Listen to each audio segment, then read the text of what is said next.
हाँ जी, today we will study about the genetics. What is the genetics?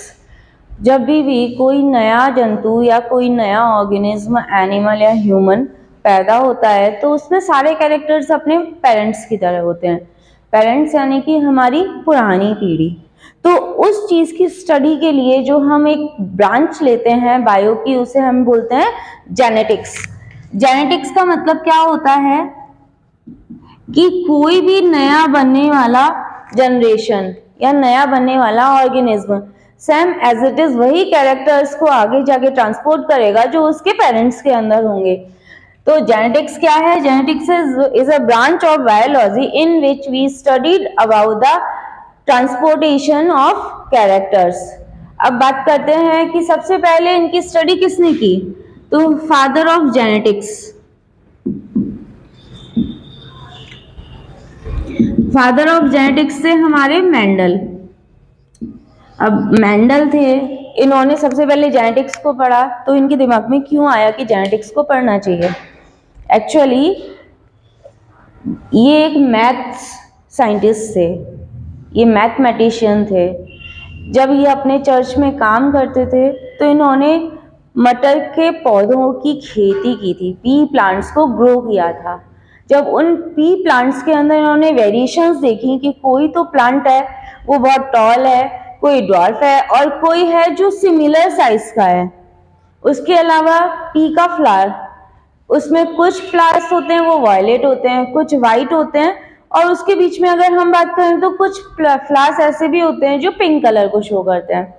तो इस चीज के वेरिएशन को जानने के लिए मेंडल ने पी प्लांट को सेलेक्ट किया और उसकी कई जनरेशंस पे स्टडी की।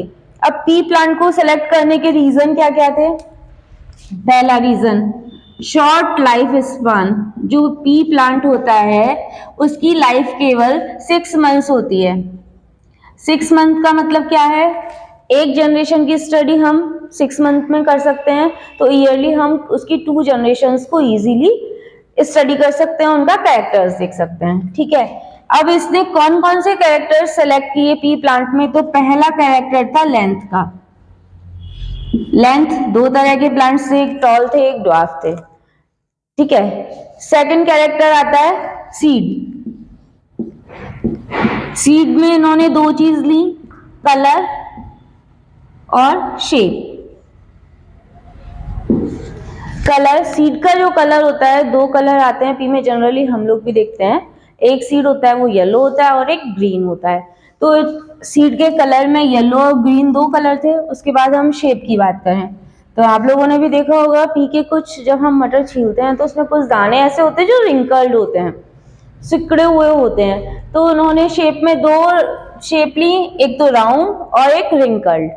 उसके बाद बात करते हैं 3 कैरेक्टर्स हो गए, 1 2 3। उसके बाद बात करते हैं पॉड।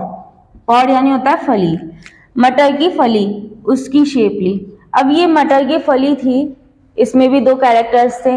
एक तो थी श्रिंक्ड, श्रिंक बोले तो सिकड़ी हुई, और एक थी फ्लैटन, फ्लैटन बोले तो फूली हुई।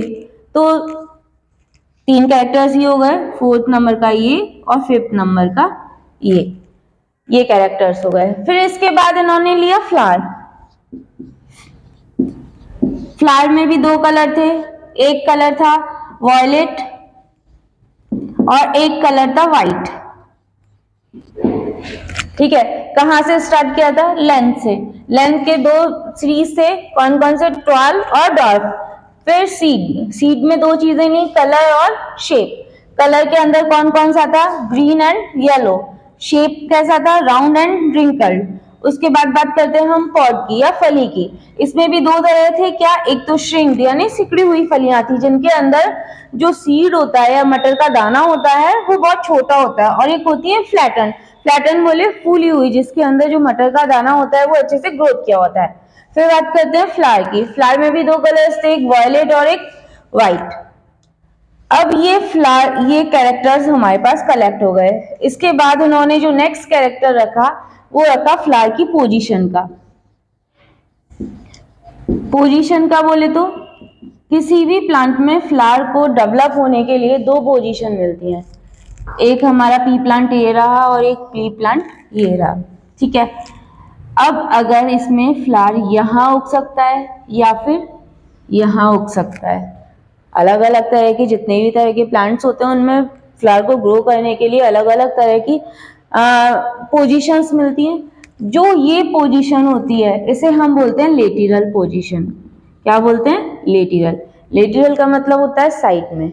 अगर कोई पी का फ्लावर अपनी ब्रांच के साइड में डेवलप होता है तो that is show lateral position. और जो इस तरह से टॉप पे होता है इसे बोलते हैं एक्सियल पोजीशन। अगर कोई पी के प्लांट में फ्लावर उसके टॉप पे, ब्रांच के टॉप पे डेवलप होता है तो उसे हम बोलते हैं एक्सियल पोजीशन। ये हो गए हमारे कैरेक्टर्स जिन्हें मेंडल ने लिया था। अब इसके बाद बात करते हैं कि मेंडल ने स्टडी किस तरह से की। मेंडल ने करीबन 17 साल अपनी लाइफ के जेनेटिक्स को दिए। 17 साल तक इन्होंने ये सारा डाटा कलेक्ट किया। और इसके अलावा सबसे मेन चीज ये थी कि जब मेंडल ये सब स्टडी कर रहे थे तब ये जो हम नाम पढ़ते हैं ना जीन, ये नाम डिस्कवर ही नहीं हुआ था। मेंडल ने इस जीन को क्या नाम दिया था? फैक्टर। मेंडल ने 17 साल तक स्टडी की, अपने रिसर्च पेपर बनाए और कमिटी को भेज दिए। तब तक किसी को नहीं पता था कि एक पीढ़ी से दूसरी पीढ़ी कैरेक्टर्स को जाने के लिए जीन की जरूरत होती है या वो जीन होती है। जितने भी रिसर्च पेपर थे मेंडल के वो सारे फेल कर दिए गए। मेंडल के मरने के 17 साल बाद 3 साइंटिस्ट आए, वॉन शर्मा, Hugo de Vries and Karl Correns. उन तीनों ने मेंडल के जो रिसर्च पेपर्स थे उन्हें दोबारा से रिपब्लिश कराया। तब जाकर के जो हम ये मेंडल के लॉ और जेनेटिक्स पढ़ते हैं ये हमें मिलता है। अब बात करते हैं सबसे पहले मेंडल ने क्या स्टडी की। मेंडल ने 2 तरह के प्लांट लिए, सबसे पहले टॉल और dwarf. Tall plants capital T से शो किए। ये ध्यान रखना कोई भी कैरेक्टर होता है वो किसी भी ट्रेट में 2 एलील्स पे होता है। अगर हम सिंगल डी लिखेंगे तो वो हो जाएगा गैमेट, क्योंकि आप लोगों को पता होगा ह्यूमंस के अंदर 46 क्रोमोसोम्स होते हैं। 46 क्रोमोसोम्स का मतलब क्या होता है? 23 पेयर्स। कोई भी क्रोमोसोम अकेला नहीं होता, ये पेयर्स होते हैं, इसलिए हम यहाँ पे 2 सिंबल लेते हैं। ड्वार्फ के लिए इन्होंने क्या यूज किया? Small D. अब ये किस हिसाब से हुआ? ऐसा कैरेक्टर जो दूसरे जीन के ऊपर आकर भी अपना कैरेक्टर शो करे, ऐसे एलील को हम डोमिनेंट कहते हैं। क्या कहते हैं? डोमिनेंट। डोमिनेंट का मतलब क्या होता है? इजीली अगर हम इजी लैंग्वेज में समझे तो सबके ऊपर कंट्रोल करने वाला। दूसरा कैरेक्टर होता है रिसेसिव। रिसेसिव का मतलब क्या होता है? दबने वाला। ऐसा कैरेक्टर जो डोमिनेंट के साथ जब प्रेजेंट होता है तो वो अपने कैरेक्टर्स को छोड़ देता है, that is be called recessive. तो यहाँ पे जो ये टॉल वाला था ये डोमिनेंट कैरेक्टर था और ड्वार्फ वाला था वो स्मॉल कैरेक्टर था। बात करते हैं गैमेट फॉर्मेशन की। अब हमें पता है कि जो हमारे गैमेट्स होते हैं, क्रोमोसोम्स होते हैं, ये होते हैं 2n की फॉर्म में। लेकिन जब गैमेट्स का फॉर्मेशन होता है तो ये होता है n की फॉर्म में। n का मतलब यहाँ पेयर्स और यहाँ पेयर्स नहीं है, तो पेयर में से केवल एक ट्रेट आगे आएगा, एक एलील आगे आएगा। उसके बाद इसकी बात करते तो यहाँ से आया ये। अब मेंडल ने क्या किया? जनरली जो प्लांट्स होते हैं उनके अंदर होता है सेल्फ पॉलिनेशन, लेकिन मेंडल ने इनमें क्रॉस पॉलिनेशन कराया। अब ये क्रॉस पॉलिनेशन क्या होता है? मटर का जो प्लांट है वो बायसेक्सुअल प्लांट है। बायसेक्सुअल प्लांट का मतलब क्या होता है कि एक ही प्लांट में फीमेल और मेल दोनों तरह के फ्लावर प्रेजेंट होते हैं। मेल। अब मेंडल ने क्या किया? जो भी प्लांट्स थे उनमें से कुछ प्लांट का जो मेल रिप्रोडक्टिव ऑर्गन होता है, यानी कि जो पॉलन सैक होता है, उसे निकाल के अलग कर दिया। तो कुछ प्लांट्स हो गए मेल और कुछ हो गए फीमेल, उनके अंदर कराया क्रॉस पॉलिनेशन। क्रॉस पॉलिनेशन के बाद ये और ये ट्रेट बने, क्योंकि यहां से ये जीन आया, यहां से ये जीन आया, इसे हमने बोला हाइब्रिड। हाइब्रिड क्यों बोला? क्योंकि इसमें हम लोगों ने दो अलग अलग तरह के प्लांट्स के बीच में पॉलिनेशन करवाया है, ये हो गया हाइब्रिड। अब हमने बताया था कि जो भी डोमिनेंट कैरेक्टर होता है अगर वो आ गया है तो वो अपने कैरेक्टर्स को शो करेगा। तो this capital T show the character of tallness. तो ये जो F1 जनरेशन थी उसे जितने भी प्लांट्स थे वो सारे के सारे क्या थे? टॉल थे। F1 जनरेशन बोले तो ये हो गए हमारे पेरेंट्स और ये हो गई हमारी F1 जनरेशन। इसके बाद इसने क्या किया? जितने भी प्लांट ये हाइब्रिड थे इन प्लांट्स को सेल्फ पॉलिनेशन के लिए छोड़ दिया। किसके लिए छोड़ दिया? सेल्फ पॉलिनेशन के लिए। सेल्फ पॉलिनेशन का मतलब जिस तरह से एक नॉर्मल प्लांट में नॉर्मल एनवायरनमेंट में पॉलिनेशन की प्रोसेस होती है उसके लिए। तो क्या हुआ, यहां से अगर हम जीन लेंगे तो दो जीन आएंगे, एक तो कैपिटल टी और एक स्मॉल टी। अब इसके लिए किस तरह से कंडक्ट करते हैं? एक प्रोसीजर, मेंडल थे वो मैथमेटिशियन थे, तो उन्होंने अपनी सारी डिस्कवरीज को बताने के लिए मैथ का बहुत अच्छा यूज किया। मैथ का यूज करने से क्या फायदा हुआ उन्हें? सबसे बड़ा फायदा यही हुआ कि जो उनके रिजल्ट्स थे उनमें कोई भी एरर्स नहीं आए। अब हमने यहाँ क्यों लिया इस तरह से? क्योंकि यहाँ से कभी भी पॉलिनेशन होगा दो प्लांट्स आएंगे, एक ये और एक ये। इससे मिलने वाले जीन्स को हमने यहाँ लिख दिया और इससे मिलने वाले जीन्स को हमने यहाँ लिख दिया। अब जब ये जीन या एलिल्स आपस में रिएक्शन करते हैं तो क्या शो करते हैं? Capital T and capital T. Both genes are capital T, one capital T and one small T. Now it again capital T small T, small T small T. अब T जो उन्होंने square बनाया इसे हम बोलते हैं पुन्नेट स्क्वायर। पुन्नेट स्क्वायर, पुन्नेट साइंटिस्ट का name है, उसके नेम पर इन्होंने ये दिया। अब ये क्या शो करता है? चेकर बोर्ड हमारा ये शो करता है कि अगर किसी भी प्लांट के पास एक सिंगल कैपिटल टी वाला एलील है तो वो हमेशा टॉल होगा। तो इस टॉलनेस के हिसाब से हम दो रेशो निकालते हैं। सबसे पहला निकालते हैं फिनोटाइप। फिनोटाइप का मतलब क्या होता है? जो हमें इजीली दिखाई दे। तो इजीली दिखाई दे, ये लंबा है, क्यों? क्योंकि इसके पास कैपिटल टी है, इसके पास भी एक कैपिटल टी है, इसके पास भी कैपिटल टी है, तो ये तीनों प्लांट्स क्या हो गए? टॉल हो गए। तो ये हो गया 3।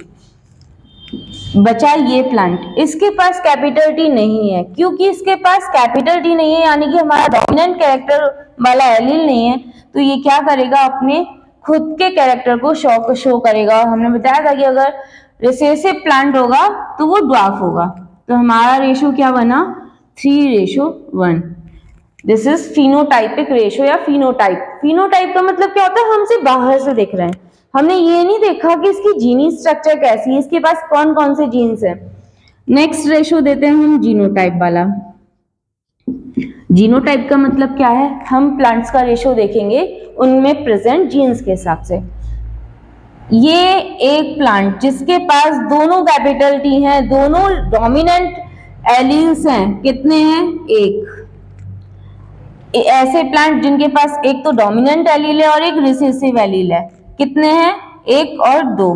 तो ये हो गए 2। उसके बाद बचा ये, इसके पास दोनों रिसेसिव एलील्स हैं, तो ये हो गया 1। अब इसे हमने कैसे शो किया? ये तो हो गया हमारा डोमिनेंट कैरेक्टर वाला। ये हो गया हाइब्रिड। हाइब्रिड का मतलब जिसके पास एक रिसेसिव और एक डोमिनेंट दोनों तरह के एलील्स हो, and this is showing the recessive allele. So this is the phenotype of monohybrid cross। monohybrid cross का मतलब क्या होता है? हम सिर्फ एक ही कैरेक्टर को लेकर के उसकी स्टडी करें। यहाँ पे हमने एक ही कैरेक्टर लिया था, लेंथ, सिर्फ लेंथ को लेकर स्टडी की गई। दो हिस्सों में डिवाइड किया है, one is tall and second is dwarf. जो टॉल प्लांट थे वो डोमिनेंट थे, ड्वार्फ थे वो रिसेसिव थे। इनके बीच में मेंडल ने गैमेट्स फॉर्मेशन करवाने के बाद क्रॉस पॉलिनेशन कराया। क्रॉस पॉलिनेशन में जितने भी प्लांट बने वो हाइब्रिड थे। हाइब्रिड किस लिए थे? क्योंकि एक तो उनमें डोमिनेंट जीन था और एक उनमें रिसेसिव जीन था। उसके बाद जो हमारी F1 जनरेशन मिली है, उस F1 जनरेशन के प्लांट्स को सेल्फ पॉलिनेशन के लिए छोड़ दिया गया। जब सेल्फ पॉलिनेशन हुआ तो क्या हुआ, दो तरह के एलील्स हमें मिले, जिसमें क्या था, कुछ तो ऐसे प्लांट्स थे जो हाइब्रिड थे, कुछ डोमिनेंट थे और कुछ रिसेसिव थे। इसके बेसिस पे हमने फिनोटाइप और जीनोटाइप रेशो निकाला। फिनोटाइप रेशो सिर्फ देखने से, आउटर मोस्ट कैरेक्टर्स को देखने से हमने डिसाइड किया। तो जो 3 प्लांट्स थे वो लंबे थे और एक प्लांट था वो ड्वार्फ था। अब इसका जीनोटाइपिक रेशियो लिखते हैं। जीनोटाइपिक का मतलब होता है उसमें प्रेजेंट एलील्स के हिसाब से। तो पुनेट स्क्वायर के अकॉर्डिंग क्या था, केवल एक प्लांट ऐसा था जिसके पास दोनों डोमिनेंट एलील थे, तो उसे हमने शो किया 1। 2 हाइब्रिड थे, यानी एक डोमिनेंट और एक रिसेसिव था, ratio 2। And the last one is recessive character, both alleles are recessive, so then its genotypic ratio is 1s2 to s2 1.